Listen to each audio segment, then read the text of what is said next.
مرحبا بكم الناس الكل. اليوم جيتكم بوصفة للعيد تعمل 66 كيف، متأكدة فيكم برشا باش تعجبكم، اللي هي غريبة الدرع. لكن المرة هذه ماناش باش نعملوها غريبة سامبل عادية كما عملناها قبل. المرة هذه اخترت باش نعملها لكم برستيج بطريقة سهلة برشا مبسطة، وخاصة انها زيادة ما تكلفش برشا. عملت لكم نوع اللي يكون فيه طبقة من اللوز الابيض، والنوع الاخر اللي اقتصادية على الاخر اللي تكون بالكاكاو، يعني بارتي من الشوكولا. بالحق من ابن واروع، ما تجربوا تجيكم هكا ياسر تذوب في الفم، ما تجيكمش يابسه، ما تجيكمش مشقه، ما تتفلقش، ما يصير لها حتى شيء. وتو تراو الطريقه قداش مسهلها، خاصه اللي المقادير مضبوطه. بالحق من اروع، ما تجربوا. اذا كنت حابوا تحضروها اقعدوا معايا وتابعوني للاخر. نجيو توا للمكونات وباش نعطيكم مقادير مضبوطه باش نستحقوا 500 غرام من الدرع، يعني رطيل متاع درع. انا استعملت الباكو هذيا، تنجموا تستعملوا اي نوع اذا كان عندكم دياري ولا حاجه. واللي تبعوا فيا من بلدان عربيه شقيقه، بالنسبه للدرع هو الدخن، ونرحيوه بالطريقه هذيا لين يولي كيما الفارينه. باش نستحقوا عليه 250 غرام من الفارينه، ديما الفارينه تكون شطر كميه الدرع. وباش نستحقوا عليهم زيادة 250 مليلتر من زيت الزيتونة. ماذا بينا الغريبة متاع الدرع ديما نعملوها بزيت زيتونة فقط باش تجينا بنينة ويتماشى معها برشا، مش كيما الغريبة متاع الحمص. وباش نستحقوا بالنسبة للسكر مقدار 200 غرام، تكفي بالغرض، تجينا الحلاوة امبيكابل، لاهي حلوة برشا ولاهي ناقصة سكر، وتنجموا تزيدوا او تنقصوا حسب الرغبة. وباش نستحقوا زيادة 50 غرام من الجلجلين، رحيته بالطريقة هذية. بطبيعة الحال تنجموا تخلطوا بين اللوز والجلجلين، اما انا استعملت فقط الجلجلين يفوحها ويبننها. وتوا باش نبداو في الطريقة. اول حاجه بسم الله لازمنا نغربلو الفارينه مليح، هي والسكر غلاس، خاصه راهو سكر محور يبدا فيه ياسر الكعابر، دونك ماذا بينا ديما نغربلوه بالطريقه هذه. نخدموه بالكدا، نحاولوا نهبطوا الكونتيتي كلها، المهم باش ما يقعدش فيها الكعابر. نفس الشيء زاده بالنسبه للدرع، لازمنا حتى هو نغربلوه مليح مليح باش يبدش فيه حتى هو كعابر ولا حاجه.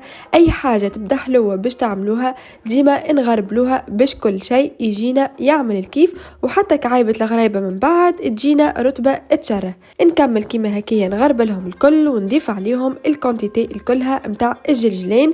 نجموا تضيفوا زيادة اللوز على شلي، اما اكثر حاجة نحسها هكا تتماشى مع الدرع هو جلجلين، دونك هذيك علاش حطيت الجلجلين. ومقعد توا كان باش نكملوا نضيفوا عليهم كمية الزيت زيتونة، لكن ما تحطوش الكمية كلها من الاول، او حطوا اشطر الكمية، خلطوا هكيا بالطريقة هذه وشوفوا عينكم ميزانكم، ومن بعد شوفوا اذا كنت تستحقوا اكثر او لا. بالنسبه لي انا استعملت بالضبط 250 مليلتر، لا زدت ولا نقصت، جاتني امبيكابل بالضبط. سينو انتوما والفارينه نتاعكم قداش تشرب، كما تلاحظوا لهنا ضفت لك الكميه الباقي كلها نتاع زيت زيتونه، وما شاء الله جاتني بالضبط. حسب الفارينه نتاعكم هاكا يتزيدوا يتنقصوا. وبالنسبه للخليط لازموا هكا المره الاولى تحسوه يبدا مرمل شويه، اما من بعد راهو كي نجيو نخدموه تنوريكم كيفاش باش يزيد يطلق الزيت اللي فيه.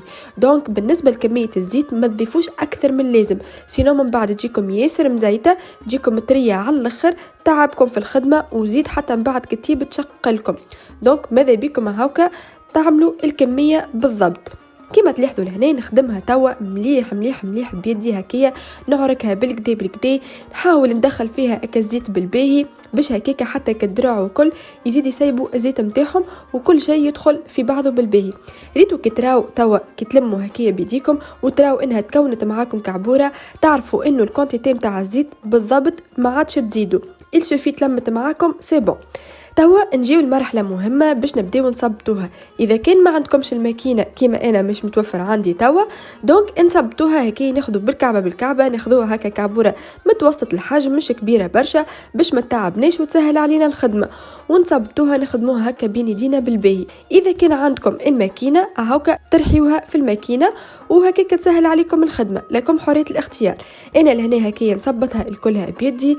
الخدمه الكل اليوم باش تكون باليد من غير حتى ماكينه باش حتى كان مش متوفر عندكم الماكينه او حتى انتوما تاخذوا فكره. شوفوا كيفاش لهنا نصبتها مليح مليح مليح لين ترتاب على الاخر. شوفوا ما شاء الله كيفاش ترتاب، حتى من الزيت نتاعها تزيد تسيب بالزيت نتاعها. توا جبت صحفه اخرى وباش نعاود نصبتها مره اخرى ديريكتومون. نبدا باول كعبه بديت بها، يعني الكل في الكل نصبتها على مرتين. زيدا اذا كان باش ترحيوها في الماكينه ومتوفره عندكم ترحيوها على مرتين، المره الاولى وترجعوا ترحيوها المره الثانيه. توا بعد ما كملت حضرتهم كيما تراو ما شاء الله ارتبط بالكدا، تحسوا هكا حتى كالزيت يبدا ظهر فيها شويه. توا مقعد كاين باش نغطيو عليها ولازمنا نخليوها ترتاح اقل حاجه ساعتين قبل ما نبداو نخدموها باش تعطينا نتيجه باهيه، وتنجموا حتى تبيتوها ليله كامله ويوم غدوه تخدموها. ونجيو توا اونتر طون باش نحضروا الطبقه نتاع اللوز. نجموا تعملوا راهو طبقه نتاع اللوز والا طبقه نتاع جلجلين، اي حاجه تحبوها، والا حتى فستق وبفريوه. انا اليوم حبيت نختار حاجه هكيه اقتصاديه وتتماشى برشا مع غريبه الدراع اللي هو اللوز.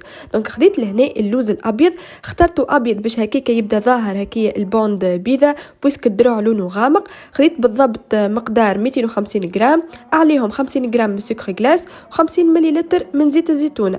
وتوا باش نبداو في التحضير، اول حاجه بسم الله باش نحط الكونتيتي كلها نتاع اللوز وباش نغربلو عليها الكميه نتاع السكر غلاس. لازمنا نغربلوه باش ما يبداش فيها كعابر ونهبطوهم الكلها.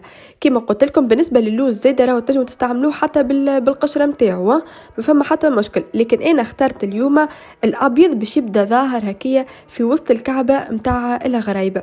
ونبدا نضيف في الزيت. بالنسبه للزيت كما العاده او كعنا بزاله بشويه بشويه نزيدوا الزيت ونخلطوا، خاطر راهو زاد اللوز فيه كميه مهمه يعني من الزيت طبيعيا، مع التخليط يزيد يسيب الزيت نتاعو. او كديما حطوا بشويه وشوفوا. انا الكل في الكل استعملت بالضبط 50 مليلتر من زيت الزيتونه، ونكمل نخلط بالطريقه هذه حتى كشين تلاحظوا هكيه اللوز بدا يسيب شويه هكا في الزيت نتاعو، وتحسوه زاده يبدا هكا يكعبر بين يديكم. لكن الزيت ما تحطوش اكثر من اللازم، يلزم هكا الخليط يبدا مرمل شويه، ما يكونش ياسر سائل وما يكونش ياسر معبي بالزيت. اول ما تلموها هكا بين يديكم وتلاحظوا اللي هي اتلمت معاكم، وقتها تعرفوا اللي هي سي بون سافا، يزيها الزيت ما نزيدوهاش اكثر من اللازم. وانا ديجا عطيتكم المقادير مضبوطه. نجيو توا العمليه التشكيل. جبت لهنا القياس هذيا، خديت البارتي اللي فيها 1 سنتيمتر، سينو راهو ما هوش ضروري، ماهيش حاجه ضروريه. تنجموا راه تحلوا العجينه نتاعكم عادي بيديكم، والا تحلوها حتى بين زوز اوراق نتاع بابي كويسون بالقلقال، لكم حرية الاختيار. لكن أنا اليوم حبيت نستعمل القياس باش يسهل عليا الخدمة، في نفس الوقت زادة الطبقات يجيوني قد ومستويين ومنظمين. أما راهو حاجة ماهيش ضرورية. توا شنو عملت كيفاش نستعمله بالضبط؟ نحط بابي كيما هكايا اون بلاستيك باش هكاكا ما يلصقش فيه. ضروريه راهو البابي هذيك باش الدروع ولا اي خليط تحطوه ما يلصقش فيها. ونبدا نحط هكايا بشويه بشويه على جناب الكل والاطراف الكل. ريتو مثلا كل باند العلو نتاعها 1 سنتيمتر، هكاكا كل حاجه تجيني قد مستويه ويجيوني الكلهم فرد علو. خاصه اذا كان تحبوا تخدموا بها والا حاجه هاكا تعملوا حاجه هكايا نظيفه تجيكم ما شاء الله مزيانه ومرتوبه. وديما هكايا نجيو لك الاطراف الكوانات يعني على جنب، نزيدوا نحطوا فيهم الخليط، ما نخليوهمش فارغين، ونحاولوا نعملوها على قد القياس بالضبط. وكما قلت لكم اذا كان باش تحلوها عادي تحلوها راهو عادي بالقلقال، تحطوا عليها بابي كويسون وتحلوا على رواحكم وتشوفوا العلو هكا عندكم ميزان. جبت ولا هنا بابي اخر حطيته فوقها وجبت القلقال ونخدمها بالطريقه هذه. نعدي عليها القلقال جست هكا باش كل شيء يتمسك في بعضه وكل شيء يجيني مستوي ومن فوق تكون رطبه تشره. كملت هكيا الكل بنفس الطريقه حتى كشين تحصلت على النتيجه هذه. توا باش نطلعها كيما هكيا مكل القياس ما شاء الله جتني مستويه امورها واضحه.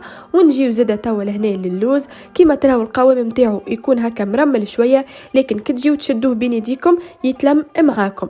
نفس الشيء حتى هو زاد جبت القياس وحطيت عليه البابي، حطيت الكونتيتي الكلها. بالنسبه للكونتيتي نتاع اللوز كما قلت لكم 250 غرام، دونك ماهيش باش تكون على كامل هكا القياس او كنحطها على الشطر فقط.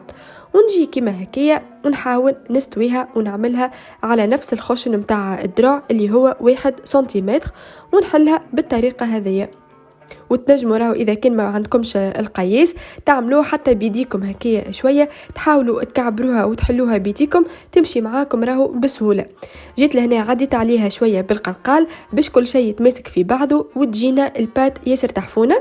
ونكمل كيما هكايا ندزها هكايا شويه باش تجيني القياس نتاعها بالضبط العلو 1 سنتيمتر، ونحاول نطلعها بالطريقه هذه. وبالنسبه للقالب اللي باش نستعمل القالب هذيا اللي متعارف عليه نتاع الغريبه، جبته معايا من تونس باش نستعمل هكايا الشكل نتاع الورده. وتوا باش نبداو في عمليه التشكيل، جبت بحذية بلاتو يكون عليه بابي كويسون ضروري باش هكاك ما تحمرش برشا من اللوطه وما تتحرقش الكعبه. ونبدا نشكل، نحط المره الاولى الطبقه نتاع الذرة، من بعد الطبقه نتاع اللوز، ومن بعد نحطها في الطبقه نتاع الذرة، وهكايا نضغط عليها شويه حتى كشين تخرج. وبطبيعه الحال هاكا ماذا بيكم بين الكعبه والكعبه تخرجوها بشويه باش تجيكم الكعبه مزيانه ومرتوبه، يعني لازمها هكا شويه وسع بال باش تطلع لكم الكعبه مزيانه. نحط لهنا في الذرة، من بعد نعديها للوز، ومن بعد نحطها في وسط الذرة كيما هكايا، وهكاك تجينا الطبقه نتاع اللوز في الوسط، المنظر نتاعها مزيان وتبدا ظاهره في وسط كعيبه الغريبه. ونطلعوها هكايا بالسياسه، بالحق راهو اسهل منها ما فماش، جوست تتبعوا لي زيتاب كيما هكايا وبقدره ربي تجيكم حاجه مزيانه وياسر مرتوبه وحلوه. وقعدت لي شويه من العجينه هذيك نتاع اللوز والذرة، دونك شنو عملت؟ خلطتهم مع بعضهم، وباش نزيد لهم الكاكاو مقدار 2 مغارف كبار ومغرفه كبيره نتاع زيت زيتونه، وخلطتهم مع بعضهم. زيت زيتونه وكاينكم ميزانكم، ما تضيفوش اكثر من اللازم، ما يلزمهاش تكون ياسر تتلصق في اليد. قلت علاش ليه نعمل كعبه اخرين تكون فيهم طبقه من الشوكولا وزيده نضيف لها الجرجلين. اخترت نستعمل الجرجلين الابيض بالعاني باش هكاك يبدا ظاهر في الطبقه هذه. ريتو كيفاش تلمت معايا.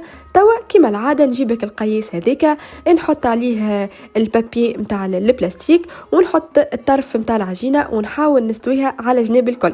اوكي هذه ايتاب اخرى اذا كنت تحبوا تعملوها، والا فكره اخرى اذا كنت تحبوا تجربوها هكيه بالشوكولا، راح تجيكم بنينه على الاخر، وخاصه يبدا فيها زيد الجرجلين اللي يتماشى برشا مع غريبه الذرة.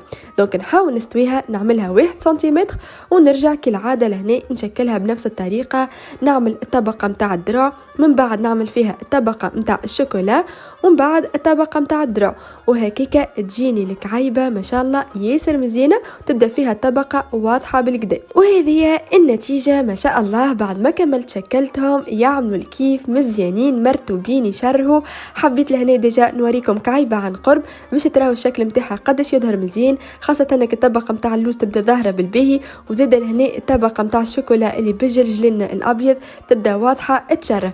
توا مقعد كان باش نهزو نطيبوهم في الفور، لكن وقت اللي تطيبوهم لازم تشعلوا الفور نتاعكم بالمسبق على درجه حراره 150 درجه، لازم تكون حراره خافته باش هكاك ما يترشقوش وما يتشققوش ويجيكم مزيانين.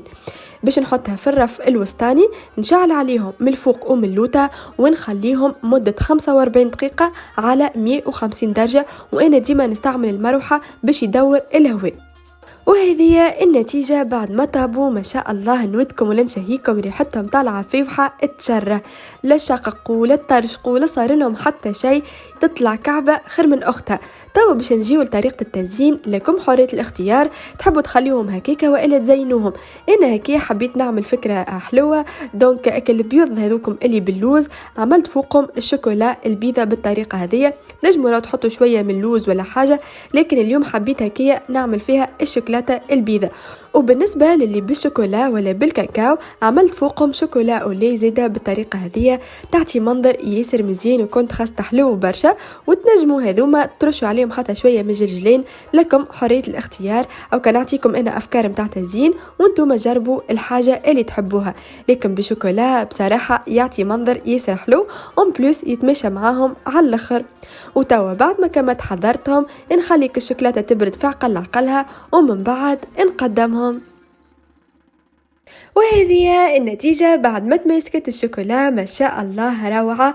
كعيبة اتنسيكم في الأخرى، جاو مزيانين ياسر فينو بريزونتابل، والبنة ما نحكي لكمش، وخاصة انه بحاجة تهكا بسيطة برشا نجموا تخرجوا حاجة مزيانة ولا أروع. شوفوا انتوما بزوز مغارفة كهو متاع كاكاو تعمل لنا كعيبات ياسر مزيانين، والكعيبات الاخرين اللي عملناهم باللوز بالحق بنة ما نحكي لكمش. شوفوا عن قرب قدش ما شبهه. وحبيت نوريكم زيدا الكعيبات الاخرين قعدت لي شوية هكا من العجينة، عملتهم على شكل صويبة وعملت معاهم الفاكهة وطيبتهم، جاو ياسر أحلوين. نجموا حتى نتوما تعملوهم صويبة كيما هكا يجيو يشرهوا. قولوا لي في كومنتير شنو رايكم في فكرة اليوم. ان شاء الله يا ربي تكون عجبتكم، ونشوفكم في فيديو جاي. باي باي.